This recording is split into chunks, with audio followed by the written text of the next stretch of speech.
Taylor Lauren here. Welcome back to my channel. Child, I am winded.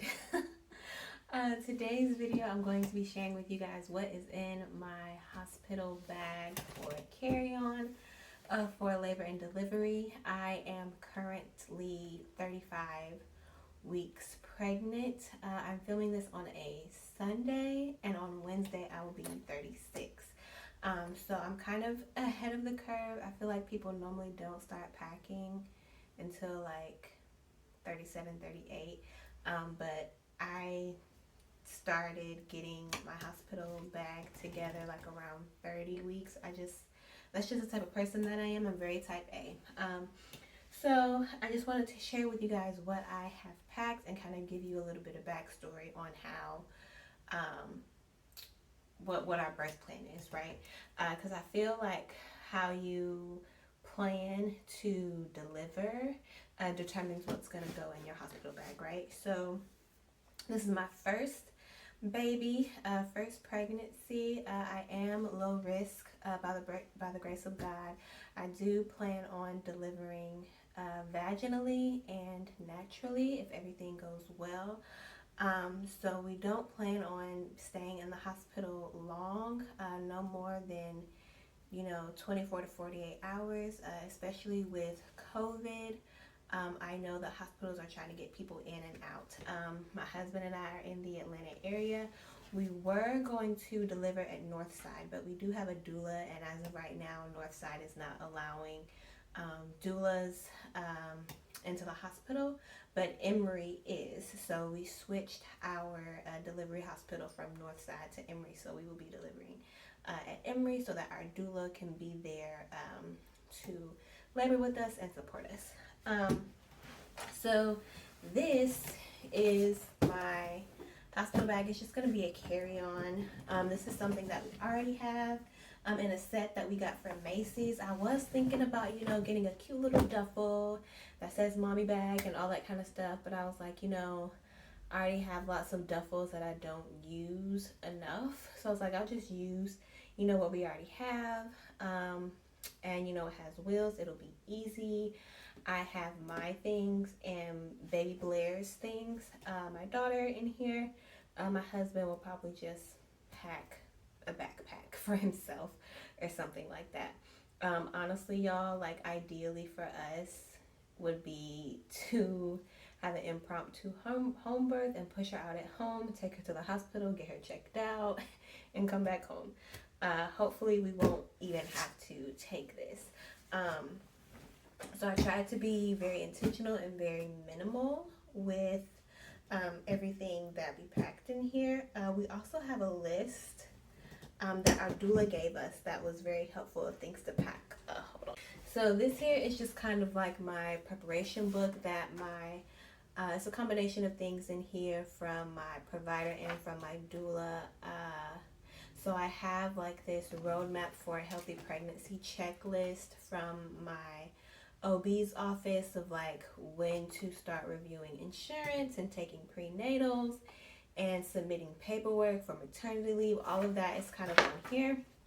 And then I have my hospital registration papers that I have to drop off, and I could like fax them, but I think it would be better to drop them off because no one is doing tours right now. So I figured if I drop them off, I can kind of see where things are. And I also want to ask what the hospital provides as far as, diapers, peri bottles, the mesh underwear, all that kind of stuff. So I know what, I don't have to get right away because they'll provide it for us. And then here in the back of the book, there is a new baby checklist, which was very helpful for me putting our registry together. And then I have another checklist of things to take to the hospital for me, baby, and my husband. So all of these lists have been very helpful with helping me determine what to pack.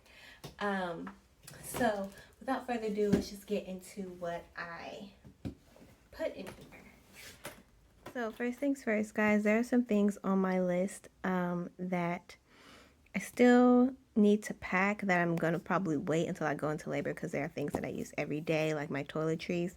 My birthing gown, I'm probably just going to use what they give me at the hospital, because I know it's going to get, bloody and all of that. I do have comfortable gowns to wear. The disposable underwear I still need to get. I do want to try the Always Discreet ones. I feel like everyone raves about those. And I do want to get an upside down Perry bottle. And then obviously I'm going to wait closer to pack snacks and my birthing ball and my cell phone and like my electronics and all of that stuff. And yeah. Okay, y'all, so this is what the inside of it is looking like. It's just, a standard carry-on with the two sides. So over here are my things on this side. So I have like my slippers. They're really old and beat up. After I use these at the hospital, I'll probably throw them out. But my slippers with the grips, in other videos that I watched, everyone was saying make sure you have house shoes that have grips.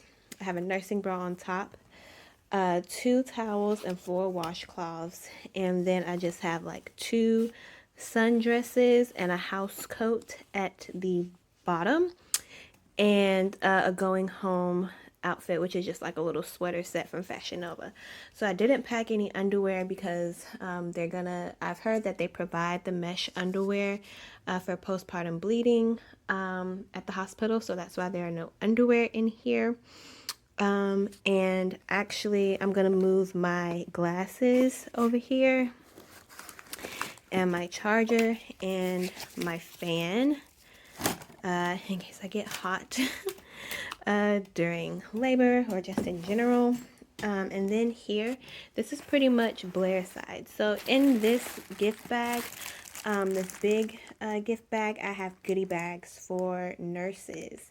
Everyone raved, and all the other like YouTube videos that I've watched about, what's in your hospital bag, everyone raved about how great, nurses are, and, how they're down there and they're helping you pee and wipe and showing you all of these different postpartum things. So I was like, I think it would be really nice to, take goodie bags for them, just to, a little token of my appreciation for helping me get through labor and assisting me with postpartum things.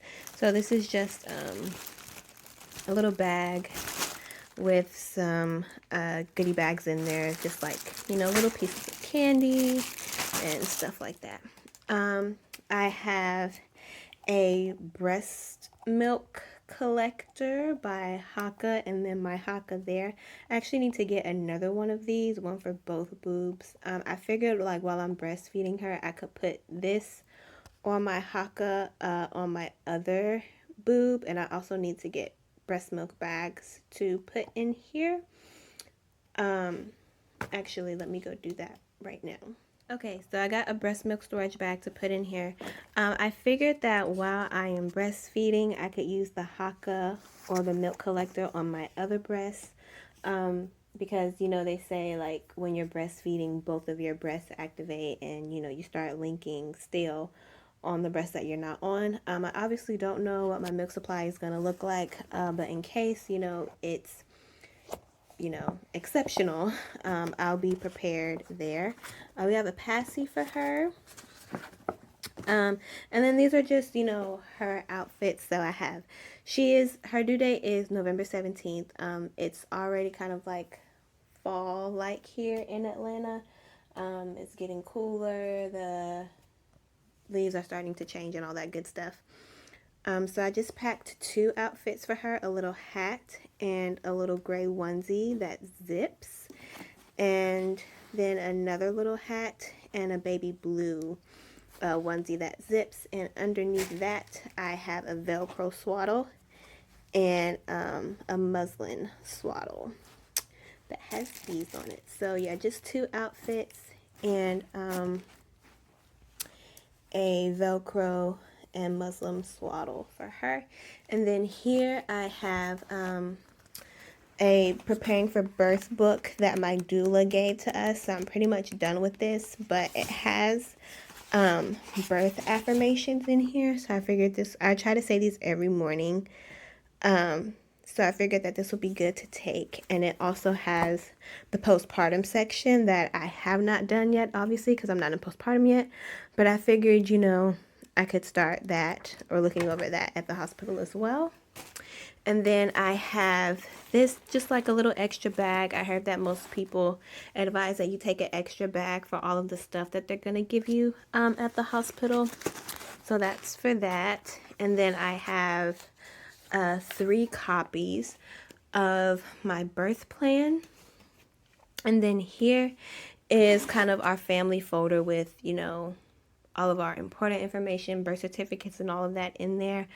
I also have some life insurance paperwork in there that I need to fill out at the hospital and return to the life insurance agency once Blair is born so that she can be a beneficiary on our life insurance and all of that stuff. So our family folder and our important documents are all in there. And y'all, that is pretty much it. I didn't pack any diapers for her because, again, I hear at the hospital that they give you all of that stuff, that they, you know, give you cream and everything. I'm not going to pack any cream for her because I don't think she'll have like a rash or anything when she first comes out. And then we also want to wait to give her her first bath at home. So yeah, I just tried to be very minimal with what I packed because I keep hearing that at the hospital they give you a lot of stuff. And I'm also going to go to the hospital once I turn in my registration papers and just ask what would be provided. So if I do need to pack anything like diapers, then I can. So yeah, that is everything. I hope you guys enjoyed this like minimal what's in my hospital bag video, and I will see you in the next one. Bye.